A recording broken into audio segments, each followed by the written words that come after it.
Respected teachers and my dear friends, Assalamualaikum. As you all know that we are celebrating the day 23rd March on the account of Resolution Day. The date of the calendar 23rd March is like a break for making it marvelous complaint for Muslims. It is the day when the map of the world was changed. It is the day when the resolution was decided today. It is the day when the Muslims of India were to deny for anyone except Allah. Special President, for me, Kalma is like a bridge for making it marvelous complaint for Muslims. Dear fellows, you all know the reality of 1940, but I would like to start today is 23rd March.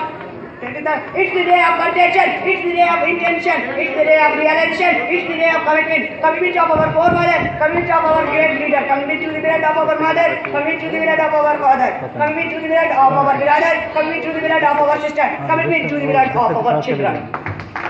Today, we know that the future generation of Pakistan will not make our blood worthless. God willing, we'll see the name of our country in the top of the world, not in word, but in reality. Pakistan Zindabad. Farewell, wassalam.